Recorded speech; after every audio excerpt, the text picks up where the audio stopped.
بسم الله الرحمن الرحيم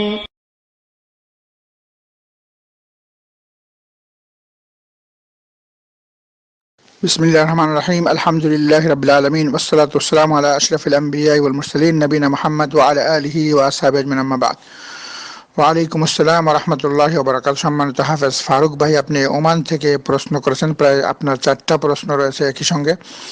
সর্বপ্রথম আপনার প্রশ্ন ছিল যে রাফেল এজেন্ট ব্যাপারে এক সৌদি ভাই আপনাকে যে ফটো পাঠিয়েছে, সেখানে আপনার 4টা স্থানে রাফেল এজেন্টের কথা দেখেছেন।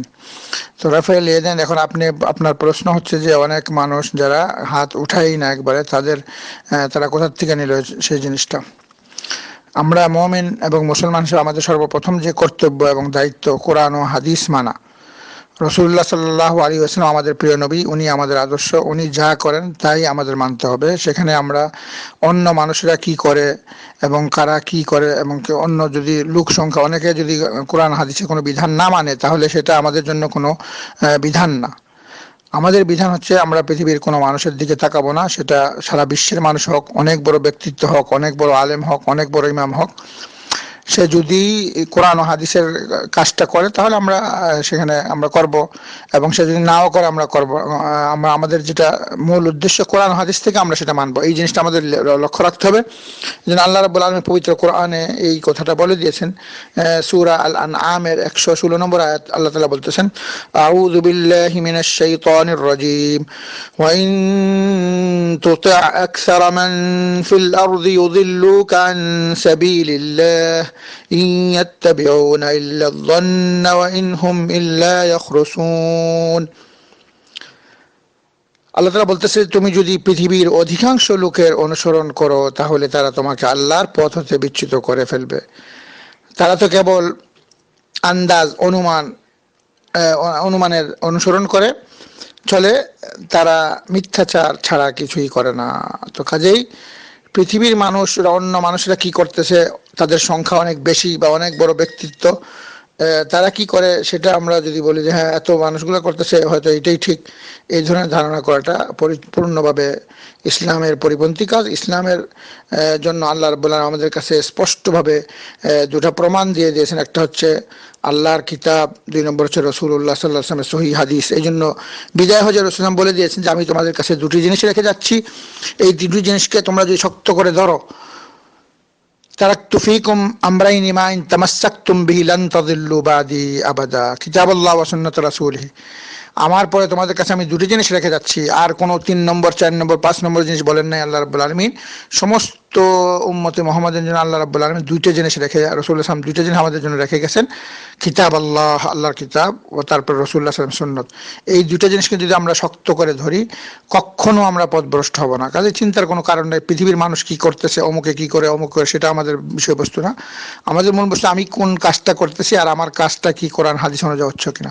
তো রাফেল ইয়াদাইনের সহিহ হাদিস দ্বারা প্রমাণিত, 60টা হাদিস দ্বারা প্রমাণিত এবং সমস্ত সাহাবা কেরাম দ্বারা সহিহ হাদিস দ্বারা প্রমাণিত, রাসূলুল্লাহ সাল্লাল্লাহু আলাইহি ওয়াসাল্লাম একদম সর্বশেষ জীবনের সর্বশেষ মুহূর্ত পর্যন্ত নামাজের মধ্যে এই 4 জায়গায় হাত উঠেছেন। তাকবীরে তাহরিমার সময়, রুকুতে যাওয়ার আগে, রুকু থেকে ওঠার পর, এবং মধ্যের তাশাহুদ অর্থাৎ মাগরিবের 3 রাকাত অথবা 4 রাকাত নামাজের মধ্যে বৈঠক থেকে ওঠার।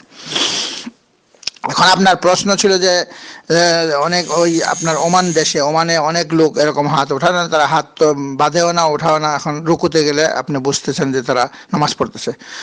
আপনার জানা উচিত যে ওমান দেশে অধিকাংশ লোক শিয়া যারা, তারা তাদের আকীদা অনুযায়ী তারা ইসলামের বাহিরে, তাদের ইসলামের গণ্ডির বাহিরে তারা শিয়া।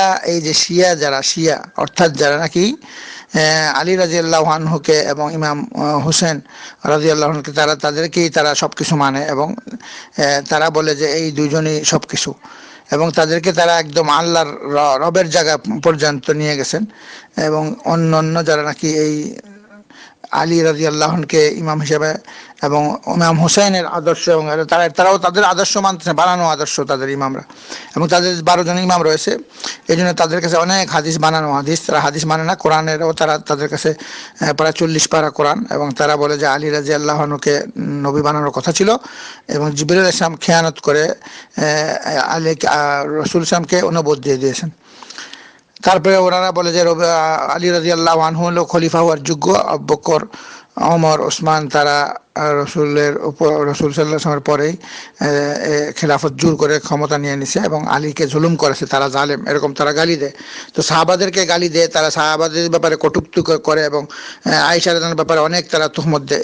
এই ওদের ইমামের বানানো অনেক পদ্ধতি রয়েছে, এই জন্য তারা নামাজের মধ্যে অধিকাংশ ক্ষেত্রে হাত বাঁধেও না, হাত ছেড়ে নামাজ পড়ে, বিভিন্ন ধরনের নামাজ পড়ে যেগুলো নাকি রাসূলুল্লাহ সাল্লাল্লাহু আলাইহি ওয়াসাল্লামের আদর্শের বাইরে। তো কাজেই আমাদের কাছে যখন কোরআন আছে এবং সহি হাদিস রয়েছে, আমাদের কোনো চিন্তারই কোনো কারণ নাই, কারণ কোরআন এবং সহি হাদিসটা কিয়ামত পর্যন্ত আল্লাহ রাব্বুল আলামিন সংরক্ষণ করবেন।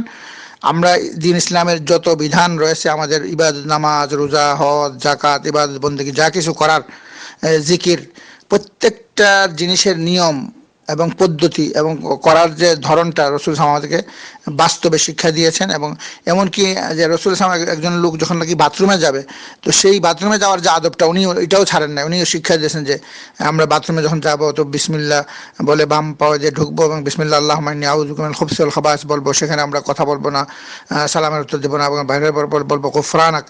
তো এই যে একটা সাধারণ জিনিস, মানে মানুষের প্রকৃতিগত, মানুষের একটা বাথরুমে যাবে, সেইটার ব্যাপারে রাসূলুল্লাহ সাল্লাল্লাহু আলাইহি ওয়াসাল্লাম সুন্নত আদব উনি ছাড়েন নাই। কাজেই প্রত্যেকটা জিনিসের বিধান, খাওয়া দাওয়া, চলাফেরা, ঘুমানো, ব্যবসা বাণিজ্য করা, বিবাহ, প্রত্যেকটা জিনিসের পরিপূর্ণ আদব এবং বিধিবিধান, নীতিমালা রাসূল আমাদেরকে শিক্ষা দিয়েছেন, কোনো কিছু উনি ছাড়েন নাই, ওনার দায়িত্ব ছিল এটা।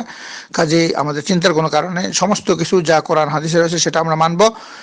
সেক্ষেত্রে এর বিপরীত যদি আমরা অন্য মানুষের কাছে দেখি, সেটা মানুষ অনেক সংখ্যায় পরিমাণ হোক, সেখানে কোনো চিন্তার কারণে যে এত বেশি তারা কোথা থেকে কথা, হয়তো তাদেরটা শুদ্ধ, তাহলে বোঝা গেল যে আমার ইমানের দুর্বলতা রয়েছে এবং কোরআন হাদিসের প্রতি যে আমার দৃঢ় বিশ্বাস থাকার কথা ছিল, সেক্ষেত্রে আমার সন্দেহ সংশয় রয়েছে। তো এরকম সন্দেহ সংশয় থাকলে ইমানই থাকবে না। কারণ কোরআন এবং সহিহ হাদিস যখন আমার সামনে চলে আসবে, আল্লাহ রাব্বুল আলামিন বলতেছেন ইন্নামা কানা কাউলাল মুমিনিনা ইযা দুউ ইলাল্লাহি ওয়া রাসূলিহি আন ইয়াকুলু সামি'না ওয়া আতা'না। আল্লাহর পক্ষ থেকে কোনো আদেশ নিষেধ আসলে মুমিনরা বলবে শুনলাম এবং মানলাম। সেখানে প্রতিবাদ করা এবং সন্দেহ সংশয় করা থাকলে ইমানই থাকবে না। 2 নম্বর প্রশ্ন হচ্ছে, আপনি করেছেন যে অনেক মালিকরা আছে তারা বিষের থেকে ফায়দা নেয়, যে কোনো 3 নম্বর প্রশ্ন আপনার বেতাকা বানাইতে অনেক 100 রিয়াল বাড়ায় দেওয়া হয়েছে। এইটার যে কোনো ব্যাপারে, পৃথিবীর জীবনযাত্রার ক্ষেত্রে যে কোনো ব্যাপারে জুলুমটা আল্লাহ রাব্বুল আলামিন হারাম করেছেন। জুলুম সেটা যে কোনো মানুষের পক্ষ থেকে হোক, বাপ ছেলেকে জুলুম করুক, ছেলে পিতাকে জুলুম করুক, মা ছেলেকে জুলুম করুক, ছেলে মাকে জুলুম, এটা যে কোনো ক্ষেত্রে, ব্যক্তিগত বিষয় হোক, সে ব্যক্তিগত ব্যাপারে হোক জুলুমটা, পারিবারিক ব্যাপারে হোক, সামাজিক ক্ষেত্রে হোক, রাষ্ট্রীয় ক্ষেত্রে হোক, আন্তর্জাতিক ক্ষেত্রে হোক, যে কোনো ব্যাপারে জুলুম করতে আল্লাহ রাব্বুল আলামিন নিষেধ হারাম করেছেন। এবং মুসলিমের সহিহ হাদিস আল্লাহ রাব্বুল আলামিন বলতেছেন ইয়া ইবাদি, মুসলিমের হাদিস আবু যর আল-গফার রাদিয়াল্লাহু থেকে বর্ণিত, ফিমা ইয়ারমিহি আন রাব্বিহি তাবারাকা ওয়া তাআলা, এটা হাদিস কুদসি, মুসলিমের সহিহ হাদিস, আন্নাহু ক্বাল, আল্লাহ তাআলা বলতেছেন ইয়া ইবাদি ইন্নী হাররামতুয যুলমা আলা নাফসি ওয়া জাআলতুহু বাইনাকুম মুহাররামান ফালা তাযালামু। আল্লাহ তাআলা বলতেছেন, হে আমার বান্দাগণ, আমি আমার উপর জুলুমকে হারাম করেছি, কাজেই তোমাদের পরস্পরের উপর জুলুম করাটাও আমি হারাম করে দিয়েছি এবং তোমরা কেউ কারোর উপর জুলুম করবা না। এবং আল্লাহ তাআলা বলতেছেন আল্লাহু লা ইউহিব্বুয যালিমিন, এবং জুলুমকারীর প্রতিশোধ সরাসরি আল্লাহ রাব্বুল কিয়ামতের দিন নেবেন। এই জন্য আমাদের উচিত যে কারোর উপরে কোনো ধরনের জুলুম না করা, আর কেউ যদি জুলুম করে সেটা সাহায্য করা, তাকে জুলুম থেকে উদ্ধার করার জন্য, এবং যদি না পারলে সেটা আল্লাহর কাছে সাহায্য চাওয়া, আল্লাহ রাব্বুল আলামিনই তাকে সাহায্য করবেন। কারণ মজলুমের পক্ষে আল্লাহ রাব্বুল আলামিন রয়েছেন এবং আল্লাহ রাব্বুল আলামিন দুনিয়াতে হোক পরকালে হোক তার প্রতিশোধ অবশ্যই নেবেন। কাজে এখানে চিন্তার কোনো কারণ নেই। বিপদ আপদ আসলে আল্লাহর উপর ভরসা করতে হবে, ধৈর্য ধারণ করতে হবে এবং চেষ্টা করতে হবে জুলুম থেকে পরিত্রাণ পাওয়ার, এবং অন্যকেও পরিত্রাণ দেওয়ার জন্য সাধ্য অনুযায়ী চেষ্টা করতে হবে। সেটা আল্লাহ তাআলা দেখবে, সেটা সফলতা আসুক আর না আসুক, আল্লাহ তাআলা চেষ্টাটা দেখবে। এবং জুলুমের পক্ষে থাকলে গুনাহ হবে এবং জুলুমের বিপক্ষে থাকতে হবে, কারণ আল্লাহ তাআলা এটা পছন্দ করেন না। 4 নম্বর সর্বশেষ প্রশ্ন ছিল আপনার, যে নামাজের মধ্যে খুশু আসতেছে না, তো এই ক্ষেত্রে কি করা যায়? এই ক্ষেত্রে আল্লাহ রাব্বুল আলামিন আমাদেরকে দিক নির্দেশনা দিয়েছেন। পবিত্র কোরআনে সূরা তালাকের 2 নম্বর আয়াত, 4 নম্বর আয়াত, 5 নম্বর আয়াতে সর্বপ্রথম যে নির্দেশনা আসছে সেখানে আল্লাহ তাআলা বলতেছেন, আউযু বিল্লাহি মিনাশ শাইতানির রাজীম ওয়া মান ইয়াত্তাকিল্লাহা ইয়াজআল লাহু মাখরাজা। সূরা তালাকের 2 নম্বর আয়াত আল্লাহ তাআলা বলতেছেন, যে আল্লাহকে ভয় করবে, সত্যিকারভাবে ভয় করবে, আল্লাহ তাআলা তার পথ খুলে দেবেন। এখন সবচেয়ে এই যে নামাজে কেন, জীবনের সর্বক্ষেত্রে সকল কাজ যেন আমি সঠিকভাবে করতে পারি, এই জন্য যদি আমি ভয় করি আল্লাহকে, তাহলে আল্লাহ তাআলা আমার জন্য সঠিক পথ খুলে দেবেন, যেটা করা আমার জন্য সহজ এবং যেটা করার পিছনে আমি উপকৃত হব এবং যে কাজটা করলে আমি দুনিয়া আখিরাতে কল্যাণ পাবো। সেই ক্ষেত্রে আল্লাহকে ভয় করতে হবে। আল্লাহকে ভয় করার পর কোরআন ও হাদিসের বিধান অনুযায়ী মেনে চলবো। এইভাবে যদি আমি আল্লাহকে ভয় করি, আল্লাহ তাআলা আমার জন্য সঠিক পথ, আমাকে সঠিক পথে পরিচালিত করবেন, যেই পথে আমার জন্য দুনিয়া আখিরাতে কল্যাণ রয়েছে। তাহলে নামাজটা সবচেয়ে বড় দায়িত্ব একটা মুমিন বান্দার জন্য।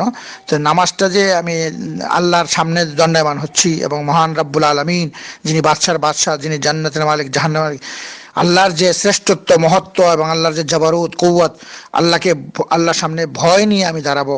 যদি সত্যিকারভাবে ভয় নিয়ে দাঁড়াই এবং মনে করি যে আল্লাহ তাআলা আমার সামনে রয়েছেন, দেখতেছেন, এই ধরনের অনুভূতি নিয়ে যখন আমি দাঁড়াবো, তখন অবশ্যই আমার তাকবীরে তাহরিমা থেকে সালাম ফেরানো পর্যন্ত আমি আল্লাহকে স্মরণ রাখবো। তখনই আমার নামাজটা খুশু খুদুর সাথে আদায় হবে, সেখানে অন্য কোনো চিন্তা আসবে না। কারণ তাকবীরে তাহরিমার অর্থ হচ্ছে সে সমস্ত পৃথিবীর সমস্ত জিনিস থেকে সে ছিন্ন, সম্পর্ক ছিন্ন করে দিয়ে তার অন্তরকে আল্লাহর সাথে সংযুক্ত করে দিল, আল্লাহর সাথে দাঁড়াইলো, সবকিছু হারাম করে দিল, কথা বলা, খাওয়া দাওয়া, চিন্তা করা সবই হারাম তার জন্য সালাম ফেরানো পর্যন্ত। তাকবীরে তাহরিম থেকে সালাম ফেরানো পর্যন্ত তার অন্তরটা আল্লাহর সাথে সম্পর্কিত হয়ে থাকবে। সে আল্লাহকে ডাকবে, আল্লাহ রাব্বুল আলামিন তার দিকে তাওয়াজ্জুহ করবেন এবং তার দিকে অনুগ্রহের দৃষ্টি নিয়ে দেখবেন। নামাজটা সবচেয়ে বড় ইবাদত এবং এটা মোনাজাত, মানে এটা কথাবার্তা আল্লাহর সাথে। তো এই জিনিস আল্লাহ তাআলা বলে দিয়েছেন, ওয়া মান ইয়াত্তাকিল্লাহ ইয়াজআল, সর্বপ্রথম আমাদেরকে ভয় করতে হবে। যদি আমি আল্লাহকে ভয় করে, ভয় নিয়ে, আল্লাহর ভীতি নিয়ে, ভয় নিয়ে আমি নামাজ পড়ি, তাহলে এই নামাজ পড়াটা আমার জন্য আল্লাহ সহজ করে দেবেন। আল্লাহ তাআলা আবার 4 নম্বর আয়াতে বলতেছেন, ওয়া মান ইয়াত্তাকিল্লাহ ইয়াজআল লাহু মিন আমরিহি ইউসরা। 4 নম্বর আয়াত, যে নাকি আল্লাহকে ভয় করবে তার কাজটা আল্লাহ তাআলা সহজ করে দেবেন। 5 নম্বর এই সূরারই আয়াতে আল্লাহ তাআলা বলছেন, ওয়া মান ইয়াত্তাকিল্লাহা ইউকাফির আনহু সাইয়্যাতিহি ওয়া ইউযিম লাহু আজরা। যে ব্যক্তি আল্লাহকে ভয় করে, আল্লাহ রাব্বুল আলামিন তার অতীতের সমস্ত গুনাহ মাফ করে দিবেন এবং তার সওয়াব অনেক বাড়িয়ে দিবেন। তাহলে এখানেও আল্লাহ রাব্বুল আলামিন এই তাকওয়ার কারণে আমার নামাজটা একদম সুন্দর করে পড়তে পারবো, নামাজটা পড়া আমার জন্য সহজ হয়ে যাবে এবং সেখানে খুশু খুদু আসবে। তারপরে এই নামাজের বিনিময়ে আমার অতীতের সমস্ত গুনাহ মাফ হয়ে যাবে এবং আমার নামাজের বিনিময়ে আল্লাহ তাআলা অজস্র পরিমাণে সওয়াব দিবেন। তারপরে তেমনিভাবে আল্লাহ রাব্বুল আলামিন আবার সূরা আনকাবুতের সর্বশেষ আয়াত, সেখানে আল্লাহ তাআলা বলতেছেন, ওয়াল্লাযীনা জাহাদু ফীনা লানাহদিয়ান্নাহুম সুবুলানা ওয়া ইন্নাল্লাহা লামাআল মুহসিনিন। যে ব্যক্তি আল্লাহর কাজ করার জন্য চেষ্টা এবং সাধনা করবে, তো চেষ্টা সাধনা করলে আল্লাহ রাব্বুল আলামিন সেখানে তাকে সঠিক পথে পরিচালিত করবেন। তাহলে আমাদের প্রত্যেকটা দিনের কাজে চেষ্টা সাধনা করতে হবে, এই কাজটা সঠিক কিনা এটা যাচাই করতে হবে এবং সেই কাজটা ব্যাপারে আল্লাহকে ভয় করে সেই কাজটা আদায় করতে হবে। তখনই আল্লাহ রাব্বুল আলামিন আমার জন্য সহযোগী হয়ে যাবেন এবং আমাকে সেই কাজটা কোন ধরনের করলে সেটা আল্লাহর কাছে গ্রহণযোগ্য হবে, সেই হিদায়াতের পথে আল্লাহ তাআলা আমাকে পরিচালিত করবেন এবং আল্লাহ রাব্বুল আলামিন সেই কাজটা সুন্দরভাবে করার তৌফিক দিবেন, সহজ করে দেবেন কাজটা করা, এবং সেই কাজের পিছনে আমার অনেক গুনাহ মাফ হবে, কাফারা হবে এবং অনেক অজস্র সওয়াব পাওয়া যাবে। তারপরও আর সর্বশেষ যে কাজটা আমাদের করতে হবে সেটা হচ্ছে দোয়া করতে হবে আল্লাহর কাছে, সবসময় আল্লাহর কাছে দোয়া করতে হবে। আল্লাহ তাআলা যেন আমাদের অন্তরের মধ্যে তাকওয়া সৃষ্টি করে দেন। দোয়াটা হচ্ছে, আল্লাহুম্মা আতি নাফসি তাকওয়াহা ওয়া যাক্কিহা আনতা খায়রু মান যাক্কাহা আনতা ওয়ালিয়্যুহা ওয়া মাওলাহা। আল্লাহুম্মা আতি নাফসি তাকওয়াহা, হে আল্লাহ আমার অন্তরে তাকওয়া, আল্লাহ তোমার ভয় সৃষ্টি করে দাও।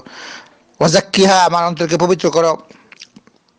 আনতা খায়রু মান যাক্কাহা, আপনি উত্তম যিনি পবিত্র করতে পারেন। আনতা ওয়ালিয়্যুহা, আপনি এই আমার অন্তরের অভিভাবক। ওয়া মাওলাহা, পরিচালক, অভিভাবক। তো কাজেই আমরা সর্বাবস্থায় আল্লাহর উপরে ভরসা করব এবং আল্লাহর আদেশ পরিপূর্ণ মেনে চলবো এবং আল্লাহর আদেশ ইবাদত বন্দেগী করার ক্ষেত্রে রাসূলুল্লাহ সাল্লাল্লাহু আলাইহি ওয়াসাল্লামের আদর্শ, ওনার পদ্ধতি অনুযায়ী ইবাদত বন্দেগী করব। কারণ যে কোনো ইবাদত কবুল হওয়ার জন্য 3টা শর্ত রয়েছে। 1 নম্বর হচ্ছে ঈমান, ঈমান থাকতে হবে, তাওহীদ। যদি মানুষের মধ্যে শিরক থাকে তাহলে সে নামাজ, রোজা, হজ, যাকাত কোনো কিছু তার কবুল হবে না। 2 নম্বরে ইখলাস, এই কাজটা একমাত্র আল্লাহর জন্য করতে হবে। আল্লাহ তাআলা বলছেন ফাবুদিল্লাহ মুখলিসাল লাহুদ্দিন।